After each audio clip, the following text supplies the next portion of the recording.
अस्सलाम वालेकुम। ये वीडियो मेरे पूरे पाकिस्तान के बहनों और भाइयों के लिए है। एक बात हर तरफ फैली हुई है कि मरीज़ को हस्पताल न लेके जाएं, कोरोना के मरीज़ को, क्योंकि वहाँ जहर का टीका लगा के मरीज़ को मार देते हैं। मैं कभी भी सख्त अल्फाज इस्तेमाल नहीं करता, लेकिन मेरे प्यारे भाई और बहनों, खुदा के लिए इस जहालत से हमें निकलना चाहिए। देखिए, दुनिया में प्रोफेशनल नेग्लिजेंस होती है और लोग चीज़ों में मिलावट करते हैं, लोग अपना काम दफ्तरों में सही नहीं करते, डॉक्टर भी निगलेक्ट कर सकते हैं, इस तरीके से और तरह की नेग्लिजेंस होती है। लेकिन कुछ नेग्लिजेंस ऐसी होती है जैसे जहाज़ के पायलट की नेग्लिजेंस होती है। अगर जहाज़ का पायलट नेग्लिजेंस करेगा तो सबसे पहले वो खुद मरेगा। इस वक्त डॉक्टर, नर्सेज, पैरामेडिक्स की हैसियत जहाज़ों के पायलट की हैसियत है। अगर कोई प्रॉब्लम होगा तो उसमें सबसे पहले वो खुद बेचारे जो हैं उसका विक्टिम होंगे और उसका शिकार होंगे।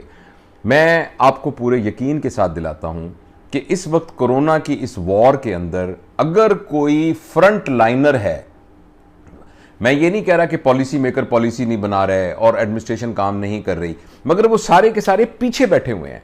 जो सीधा का सीधा यानी जो एक फायर लाइन के अंदर है, जो कोरोना को अपने हाथों के साथ और अपने जिस्म के साथ उसको हैंडल कर रहा है, वो सिर्फ डॉक्टर्स हैं, नर्सेज हैं, पैरामेडिक्स हैं, स्पोर्ट्स स्टाफ है, लेबॉर्ट्री के लोग हैं, वो जो डायरेक्ट हेल्थ वर्कर्स हैं वो है।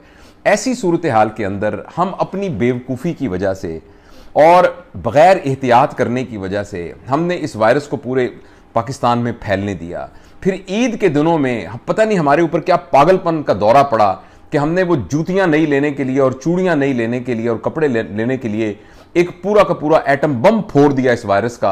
उस सारे की वजह से बीमारी इस कदर फैल गई। फिर हमें अकल नहीं है, माफ़ कीजिएगा मैं बहुत सख्त ज़बान इस्तेमाल कर रहा हूं जो मेरे मिजाज का हिस्सा नहीं है, कि हमें इस बात की अकल नहीं थी कि हमने एक प्रॉपर मेडिकल केयर के अंदर अपने आप को रखना है। हमने उन पेशेंट्स को ख़राब होने दिया और उसके बाद जब वो पेशेंट सीरियस हालत में, टर्मिनल हालत के अंदर अस्पताल में आते हैं तो एक आम खबर होती है कि आईसीयू में लेके गए, अगले दिन लाश लेकर आ गए।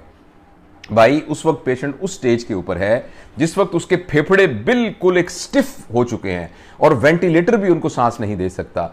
तो ऐसी सूरत के अंदर जो ये आजकल वाकयात हो रहे हैं कि डॉक्टर जहर का टीका लगा रहे हैं, देखिए, अगर आपने डॉक्टरों के साथ, पैरामेडिक्स के साथ, नर्सेस के साथ और तुम्हारे उन तमाम बहन भाइयों के साथ जो अपनी जान की परवाह किए बगैर फ्रंट लाइन के ऊपर इनकी केयर कर रहे हैं, अगर उनके साथ हमने इस तरीके का सलूक किया तो ये इसके बहुत ये अच्छे नतीजे इसके नहीं निकलेंगे, क्योंकि वो बेचारे अपना दिल छोड़ देंगे। आप यकीन करें, मैं चूंकि डॉक्टर हूं, जितनी भी वार्ड्स हैं, हर वार्ड के अंदर 8-8, 10 डॉक्टर बेचारों को कोरोना हुआ है। वो कोरोना कहां से हुआ है? अगर वो भी चुप करके घर में बैठ जाते तो उनको कोरोना ना होता। वो चूंकि अपनी जान को सामने रखकर उसकी परवाह किए बगैर फ्रंट लाइन के अंदर हमारे बहनों भाइयों की खिदमत कर रहे हैं और इस खिदमत करने की उनको तनख्वाह मिलती है। ये उनका फर्ज है, ये उनकी जिम्मेदारी है। लेकिन आप जरूर इस बात को सोचिए कि जहां अपना अजीज अपने बाप को हाथ लगाने को तैयार नहीं है, अपनी मां को हाथ लगाने को तैयार नहीं है, उसके जनाजे में शिरकत करने को तैयार नहीं है, ऐसी सूरत के अंदर ये लोग आपके ख्याल में सिर्फ तनख्वाह के लिए वहां काम कर रहे हैं? आपके ख्याल में सिर्फ जो तनख्वाह मिलती है उसी की खातिर मजबूरी में ये काम कर रहे हैं? ये जब तक दिल के अंदर जज्बा ना हो, जब तक वो सारे के सारे अहद जो उन्होंने इंसानियत की खिदमत के लिए किए गए हैं वो उनके अंदर ना हो, कोई भी शख्स अपनी जान को हथेली में रखकर इस तरीके से इन मरीजों का इलाज नहीं कर सकता। मैं आपसे गुजारिश करता हूं कि इस क्राइसिस के ज़माने में और इस शदीद एमरजेंसी के ज़माने में हमें मेडिकल, पैरामेडिक्स, नर्सेज और स्पोर्ट्स स्टाफ की मदद करनी है। खुदा के लिए इस तरह की बातें मत फैलाइए, इस तरह की वीडियोस मत फैलाइए जिसके अंदर यह कि एक मरीज मर गया और लोगों ने शीशे तोड़ दिए। भाई, हम वो सारे लोग हैं जो सारी जिंदगी ये कहते रहते हैं कि जिंदगी मौत अल्लाह के हाथ में है, मौत का वक्त मुकर्रर है। लेकिन ऐसे हालात के अंदर आप एक हकीकत पसंदी के साथ बीमारी की नौयत को कैसे सोच सकते हैं? मैं हमेशा अपने मरीजों को यह कहता हूं कि अगर मैं जिंदगी बचा सकता अपने 40 साल तजुर्बे के बावजूद और इतनी सारी डिग्रियों के ढेर के साथ, तो मेरी माँ और मेरे वालिद दोनों मेरी आंखों के सामने दुनिया से न जाते। मैं उनको मैं मरने से बचा लेता। तो जिंदगी मौत तो इंसान के हाथ में नहीं है, अल्लाह पाक के हाथ के अंदर है। लेकिन डॉक्टर अपने तौर पर, ठीक है, कुछ लोग होते हैं हर प्रोफेशन के अंदर जो थोड़े बहुत ढिल्ले होते हैं, मगर अक्सरियत अपनी जान हथेली में रख के ये काम कर रही है। तो मेरे वो सारे बच्चे, मेरे तो ज़ाहिर बच्चों की उम्र में ही हैं, यंग डॉक्टर्स, नर्सेज, पैरामेडिक्स, जो आप सबकी खिदमत के लिए मौजूद हैं, खुदा के लिए उनका दिल मत तोड़िए, खुदा के लिए इस किस्म के कलमात उनके लिए इस्तेमाल ना कीजिए। खुदा ना, और हम इस वक्त है कि एज अ नेशन हमें यूनाइट होना है।